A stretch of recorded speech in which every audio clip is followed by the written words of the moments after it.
It's time for Friday night football action.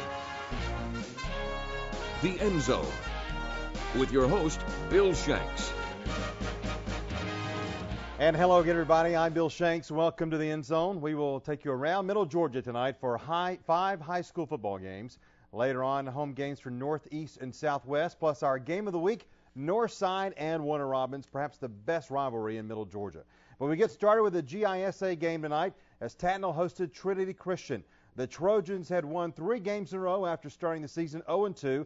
They scored 101 points in the 3 victories and hope to keep it going against the Lions tonight, a first-year program from Coweta County. Let's head back out to Jack Baines Field for some of the action of this game. And we start here with Tattnall on the Trinity Christian 40 to get things going. Hand off to Andrew Layson.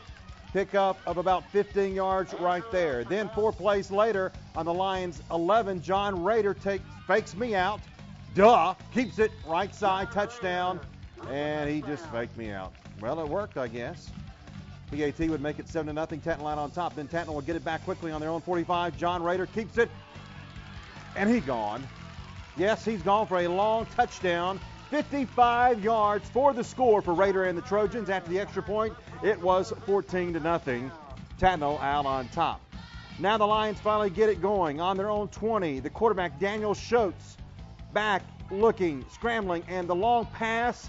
Snelling and not Jason, but Snelling gets it for a first down. Then on the Tattnall 32, Schultz on the run. Watch him go. He avoids the tackles and avoids the Trojans all the way down to the 14 for the first down. Next play, handoff to Cummings, and it's a fumble, and Tattnall will recover the ball and get a big break there. Here it is, our 5-star drive of the week. Tattnall starts on their own 25, pitch out to Clay Humphreys, all the way to the Lions' 48-yard line there. Now Rader rolls to his left, hits Ryan Knapp right here for the completion, and another first down, gain of 15. Next, pitch out to Clay Humphreys. Nice hard run right here for a gain of about 9 yards. Nice hit there. Another pitch out coming to Humphreys. And he will scoot through left side, back up toward the middle, down to the 8-yard line of Trinity Christian. That ended the first quarter, 14-0 Tattnall, and they were driving again. They changed sides. 2 plays later, from the 7, again to Humphreys, and he gets in there for the score. And the PAT would make it 21-0. Then the Trojans would get it back again. One more time around midfield on the Lions 47. The handoff, Tyler Ward. He gone. Touchdown again for Tattnall. PAT would be no good. 27-0 midway through the second quarter. Tattnall would go on to win it easily, 40-7. The Trojans have now won 4 in a row. Record now 4-2. They host Griffin Christian next week. Now to Gray, the Greyhounds from Jones County hosting Dutchtown tonight. Here we go, Region 3 quad action.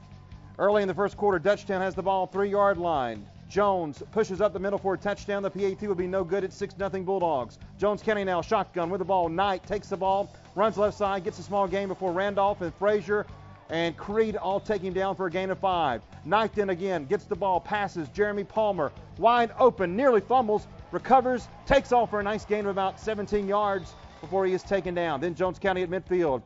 Gibbons back, runs up the right side, gets about to the 38, pushed out of bounds by Rice there for a pickup of 12.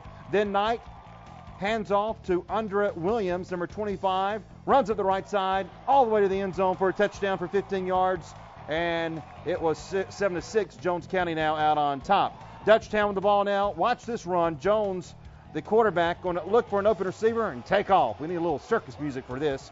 Back and forth, scoots away from the defender, back, going, midfield, and gets down or out the 45-yard line by Williams, the gain of about 30. Then Dutchtown again, Jones with the ball, makes a 20-yard pass to Dominique Moore, gets caught between a couple of guys down to the 8-yard line. Then Jones, the keeper, with the ball, takes up, gets about 20 yards, and down to the Jones County 3. End of the first quarter, still 7-6 Jones County, but then Jones would push it up for Dutchtown for another touchdown to make it 12-7. Real quick now, Jones County comes back, 4-yard line. Knight hands off to Williams. He runs up the right side for a touchdown. That made it 14-12, and Jones County holds on. 29-18. The Greyhounds are now 3-3. When we come back, 2 games from Region 4 and AA with home games in Macon for Northeast and Southwest. More of the End Zone right after this. Welcome back to the End Zone. The Drive of the Week is brought to you by 5 Star Automotive. And welcome back to our show. I'm Bill Shanks. Segment 2 has 2 games in Macon. We start with the Raiders from Northeast at home against Monticello. Hurricanes had lost 3 in a row coming into the game and really struggling offensively. Meanwhile, the Raiders entered the game at 2-3 after a loss to Morgan County last week. Here we go, back out at Thompson Stadium for some of the highlights of this game. And a pretty good crowd on hand tonight. That's good to see. Here come the 2 teams out on the field. Monticello gets started first with their quarterback. He's going to hand the ball off to number 20, and he's going to get some tough yards up the middle. Not too much, though. Pitch out there, no gain for Monticello. Raiders stop them. Good defense there. Northeast would take over. Quarterback, number 1, is going to go back, fire, pass, 25 yards to number 2. Didn't get that name. Plenty of time there for the quarterback. Gets down to about the Monticello 10-yard line. Then Northeast tries a 15-yard field goal, but no good. And it was no score at the end of the first quarter of the game. Defensive game really early on. Monticello could not move the ball. Northeast gets it back again. The handoff to Devin Hill on the end around. Going to go about 50 yards. Here's some offense for you right here. He's going to score. Northeast, hey, sit down. Thank you. Northeast scores 6-0, our score right there. No good on the PAT. Monticello then gets it back. The quarterback, number 12, gets in the air, but it's picked off. Michael Palmer, number 7, with good field position there for the Raiders near the red zone. All right, here we go. The quarterback then, number 1, tosses 15-yard touchdown pass right there, wide open. Jared King for the score. 12-0 in second quarter. PAT would be no good. Monticello then would then answer right here, a long run, 50-yarder by the running back, number 20, to make it 12-6. Northeast still on top, but the Raiders would come back. 25-yard touchdown pass coming here to number 11, Tevin Lester, to make it 18-6. That was the score at halftime. That was the score at the end. Raiders are now 3-3 after the win. They host Pike County next week. Now across town to Henderson Stadium, Southwest hosting Crawford County. Crawford the ball. Number 5, the quarterback, DeMarcus Searcy, back. Finds number 9, Caleb Adams, open, and he's going to get hit right there by Southwest. Then Searcy again for Crawford, looking for an open man, and Southwest coming after him. Little defense taken down by a bunch of Southwest Patriots. Loss of about 8. Crawford had to punt. Southwest the ball, handoff. DeMonte Thomas gets about 7. Then Southwest again, the run. Darrell Dunn shut down by a bunch of Crawford County defenders. Then on the next play, the handoff to Dunn again to the left. It gets a first down right there. Nice play for Southwest. Next play, the quarterback, Jatarius Miller. Pass. LaBradford Jefferson, 11-yard gain on the first down. Then on the next play, again, a pass back. Frederick Boyd gets it, number 88. Turns upfield and loses the ball. Oh, man, that stinks. Crawford recovers. Not good for Southwest. Later, Crawford with the ball. Searcy gets it going. Quarterback up the middle. Picks up about around 13 or so of the first down. There was no score at the end of the first quarter. Where was all the offense tonight? A lot of good defense, I guess. Southwest with a handoff to number 27 as they get it back. Dunn up the middle for about an 8-yard gain to the Crawford County 12. And on the next play, they would get to the 1 and then score. I'm going to let you see the score as I talk a little bit. Southwest wins this game on the score of 12-0 here, as Crawford County now 18 in a row at 0-5 on the year. They are now 3-2. The Patriots are. They are at Monticello next week. Up next, our game of the week, Warner Robins and Northside. The End Zone continues right after this. You're watching the End Zone on 41 NBC. Go! Welcome back to the End Zone. The Hit of the Week is brought to you by Middle Georgia Orthopedic. All right, here we go. All right, game of the week, Northside at Warner Robins. It's the best rivalry in Middle Georgia. Game that brings thousands every year to McConnell-Talbert Stadium. This year, both teams have been pretty good so far. Northside 4-0 coming in, and the defense for the Eagles just been outstanding. Meanwhile, the Demons had won 3 in a row after losing to Peach County in Week 1. Warner Robins also pretty good defense. They had allowed only 18 points coming into tonight's big game against Northside. Here we go, our game of the week, the Eagles and the Demons. Northside and Warner Robins, always just a great game to watch. Really shows you how good Middle Georgia football is. Flea flicker! Warner Robins owed him, flips it back, but it's picked off. Da Vinci Sanders, Northside gets it. Jack Montgomery fakes back, drops back, finds Hampton on the out pass there for about 15 yards. Then Montgomery hands off to Kenshin Hill. He fumbles, picks it up, and gets about a 30-yard gain. And watch him run.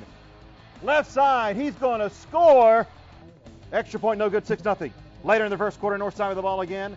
Marte Polk gets the handoff runs up the middle, chugging about 36 yards for the gain, down to the 3-yard line. He almost scored. Then Curtis Martin, again, he gets it in there for the touchdown for the Eagles, and it was 13-0. Northside out on top. Big time crowd there on hand. All right, later in the first quarter, Eagles get it back. Montgomery drops back, pump, throws a deep pass to Kenshin Hill. Nice catch, stays on his feet, makes it all the way down to the 3-yard line before he's stripped up. Then the quarterback to Polk. He fumbles, but he recovers. Still on offense now. And Warner Robbins gets it, as Warner Robbins recovers, on that fumble. Then the play here on the partially blocked punt by Warner Robbins. Northside would get it with great field position. Then Montgomery gets it, hands it off, or gets it, keeps it, and then the field goal. Dylan Mixon knocks it through for 3, and it's 16-0. Northside on top. Then for Warner Robbins, Odom, the quarterback, drops back, goes deep. Horton makes the catch, and great concentration there. 25-yard gain for Warner Robbins. Here it is, the Middle Georgia Orthopedic Hit of the Week. Warner Robbins, the Odom quarterback. And watch this. Boom! Oh, that hurt. Boom! And even in slow motion, it hurt again. Nice hit of the week right there. Slow motion for you. Warner Robbins, Odom finds Taylor. Short gain there. Later in the second quarter, then Warner Robbins kicks a long field goal. It's 47 yards. It is good. Caleb Floyd with 3 points right there. That made it 16-3. Warner Robbins again. Odom hands off to Sutton. He fumbles. Northside's going to recover again. And then Montgomery with the option pitches to Curtis Martin, and he's going to score, making it 23-3. I'm sorry. Northside had to hold on. This was kind of scary there at the end for the Eagles. 32-24 is the final. Good ball game tonight in Warner Robbins. Eagles go to 5-0. They host Lee County next week. The Demons now 3-2, and they host Hardaway on Thursday. Good high school football game there. All right, we'll check out the out-of-town scoreboard right after this. Welcome back to our show. I'm Bill Shanks. Let's get to that out-of-town scoreboard, see what's going on around the state of Georgia. We start. Tough loss there for Houston County. The Bears fall to 0-5. They lose by 1 point, 22-21 to Lee County. The Trojans are now 4-1 on the season. Dodge County loses a tough one to Jefferson County tonight, 21-19. This is a Region 3 AA game right here. This one in Eastman. Dodge County now 2-3. They are out Southeast Bullock next week. Dublin beats Scriven County 37-0. Roger Holmes Fighting Irish now 5-0 rather. They are in the top 10 in the poll in AA, and they host Laney next week. All right, also Laney tonight. They beat East Lawrence by the score of 33-7. They are now 5-1. Putnam County over Greene County, 40-0 the final. They are now 4-2. Johnson County beats Jenkins County tonight, 24-0. Also Wilcox County, big time win for them. They are now 6-0, number 5 in the state in single A. They win again easily. Also Hawkinsville loses a tough one to Greenville by the score of 6-0. The Red Devils have lost 4 games in a row, and they've been shut out now 3 weeks in a row. FPD, the Vikings now 4-2. They beat Our Lady of Mercy, the Bobcats, 21-17. Also Warren County all over Twiggs County tonight. The Cobras fall to 0-5 in this Region 7A game, as it's a big difference there. 38-14 the final now. Wilkinson County over Washington Wilkes. Stratford over Griffin Christian, 56-0. And Mount DeSales beats Mount Vernon 45-32. Miles Swain had 290 yards rushing with 4 touchdowns as they remain undefeated. Big time game there. And again, our game of the week tonight was Northside beating Warner Robbins by the score of 32-24. That's our show for tonight. Thank you for being with us. We hope you have a great weekend. I'm Bill Shanks. For all of us at 41 NBC, good night.